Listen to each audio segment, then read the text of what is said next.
your representatives voted.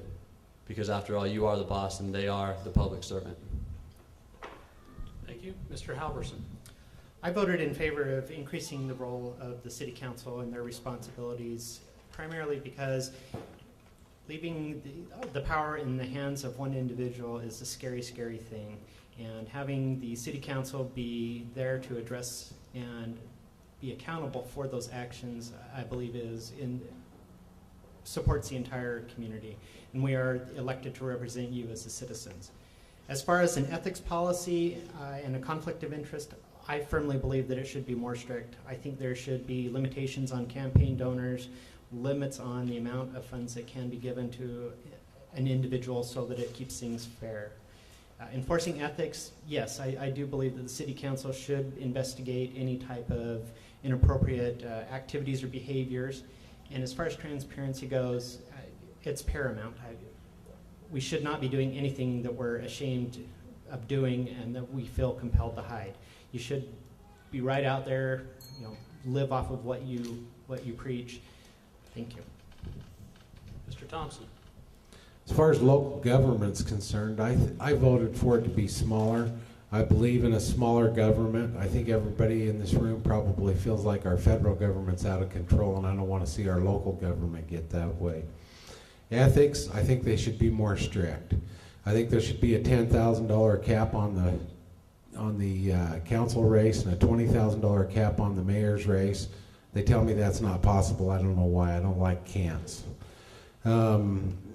Ethics, the city council enforcing ethics, I don't agree with that. We're not the ethics police, and I'd hate to see the city councils wasting taxpayers' time trying to investigate something that is alleged. I think there's state offices that are in charge of that now. And I think all the records should be available for every citizen. I think they should be available online, and anybody, not just in Ogden, anywhere in the country, should be able to look and see what Ogden's doing. Thank you.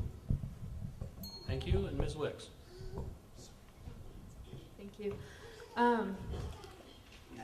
As far as the role of the council, I think it could be better. Working with a new mayor, if we had better communication from administration, I think it would make our jobs a lot easier as council members. And I hope to work with whoever is mayor to help foster that, because I think we have a great opportunity there. As far as ethics and disclosure with campaigns, I think it is important to maybe tighten up some of those policies. And it boils down to, if you have to hide what you're doing, you shouldn't be doing it. And that goes along with the government transparency as well. In the time I've been on the council, I've worked to get the packets online. We have meetings that are broadcast on Channel 17 and online. We've been providing information to citizens, and I hope to continue to expand upon that and put everything we can out there, because that's just good government, I think. Thank you. That concludes our topic areas and our raise our hands kind of questions.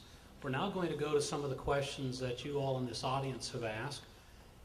We will ask a question, and this time we'll only have 30 seconds to respond. We'll be starting with you, Ms. Neal. So here's the question that one of our audience has submitted. There seems to be some question as to exactly how much debt the city currently has, but what would be your plan to resolve that debt with the least pain to Ogden taxpayers? And then there's a caveat at the bottom of this card that they've heard that the debt may be as much as $150 million. So, Ms. Neal, 30 seconds. Sure, give me the tough one. I'm really not qualified to answer anything about the debt. As far as if I were in office, I would certainly look into it, and again, back to the checks and balances, be able to discover with very little effort where the money's being spent and how we can control it better. Thank you. Mr. Wallace? Well, I wish I had a better answer for this, because I'm with Mrs. Neal. I'm not able to really answer that, other than we need to start paying for using the money that we have, not borrowing it. And if I don't have money, I can't spend it. I don't borrow it. Thank you. Mr. Wallace? White. Oh, White, sorry. Thank you. So is building a time machine out of the question, or debt is pain, and either you pay it now or you pay it later. Nobody wants to raise taxes, so it'd just be a matter, I guess, of seeing, is it going to be worse to let it linger, or better to pay it off soon? I mean, that's all you can really do. Mr. Culleton? As far as the debt goes, I've been to the city recorder's office and I've asked them about if they know exactly how much our debt is. They had me fill out a grammar request. They said it will take some time to figure it out. The fact that we don't have a specific amount and that our government's not keeping up on that is unacceptable in itself. We should always know exactly where we're at. Kind of scares me that we have a city government that doesn't know exactly where our debt's at. And as far as a plan to resolve the debt, stop spending money we don't have the ability the federal government has just to print money out of thin air and throw it on the taxpayer and pay down on the debt instead of doing handouts. Thank you. Mr. Halverson? Well, first and foremost, I think that we need to sit down and find out how much that debt is so that we know what constraints we have and what we're working with. How to resolve that debt? Boy, that's going to take a bunch of brilliant people to come up with an answer for that. But where there's a means, there is a way, and working together, we can make it happen. Mr. Thompson? I've heard the number at 130 million. I don't know either. It'll be interesting to find out, but basically my answer would be stop spending and start paying. We've spent, now it's time to pay. So I can't say, I don't know the rest of the answers to it. Ms. Wicks? Thank you. It's kind of a moving target, I think, that number. We subsidized some things like the Solomon Center. That was supposed to start paying for itself.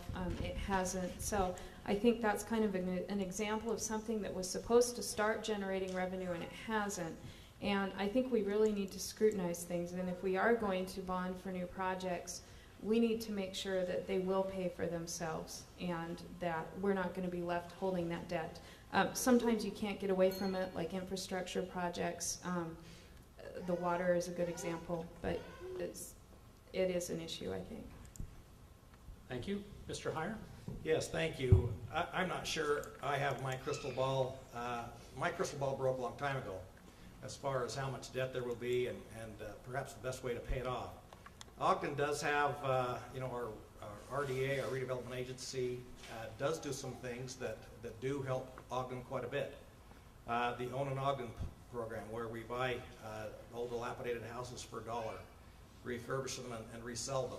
That's a way to earn some money for the city to pay off the debt.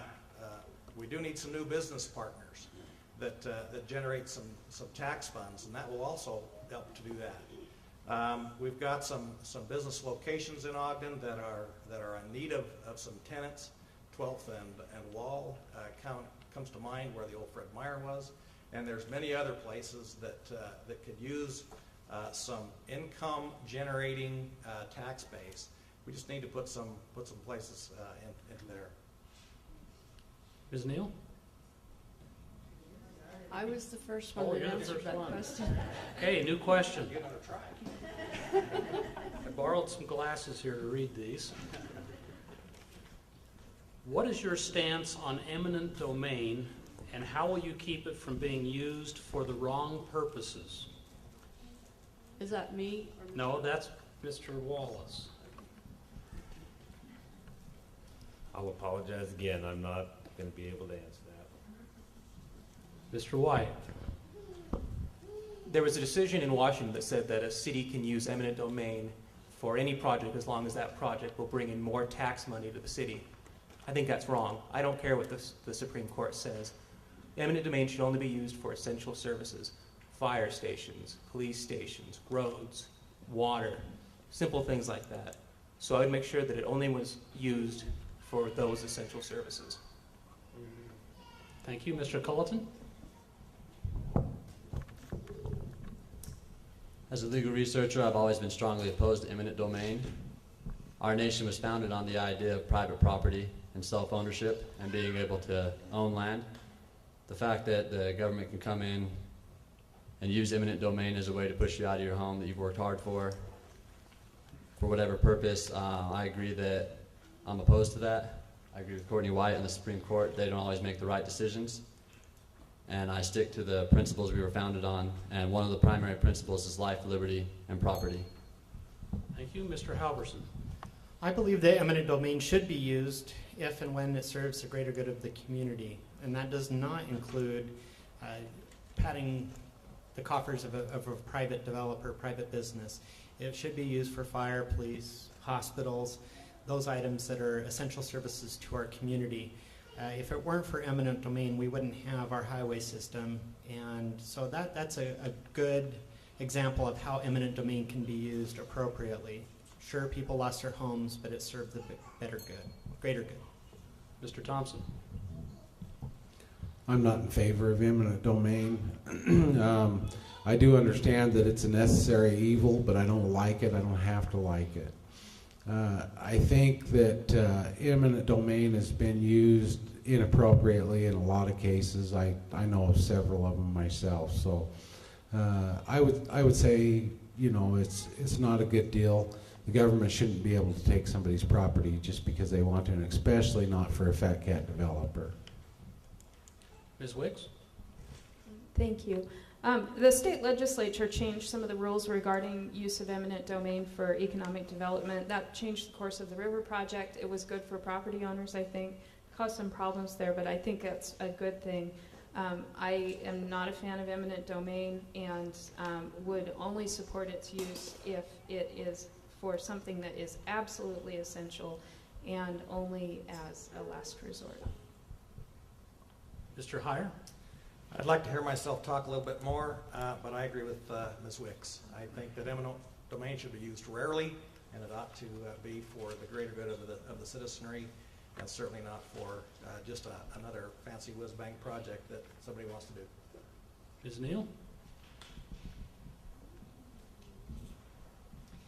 Well, I'm going to be a little repetitive here and say that generally I'm not in favor of eminent domain, but as Mr. Thompson said, it is sometimes a necessary evil in respect to you know, necessary infrastructure needs like access for fire departments and easements for sewage and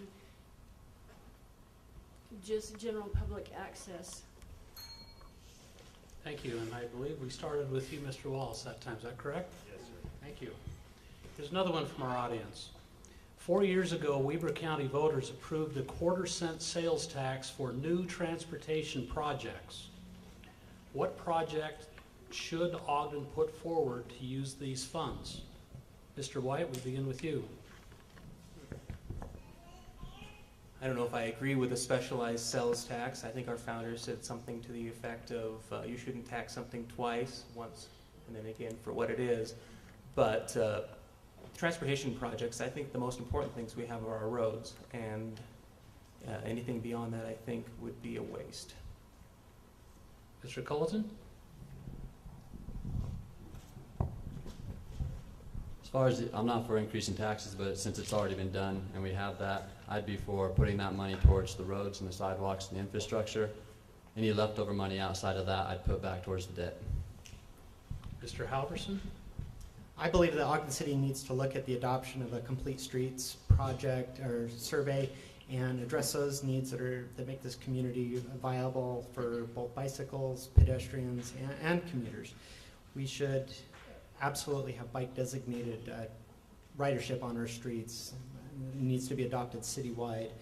And the sidewalks that are in a state of disrepair, we do need to address those, especially along our major walkways where our pedestrians and our consumers are walking, so our business district. Mr. Thompson? Yeah, the tax that has been referred to, my understanding is that that tax, if not utilized for something like streetcar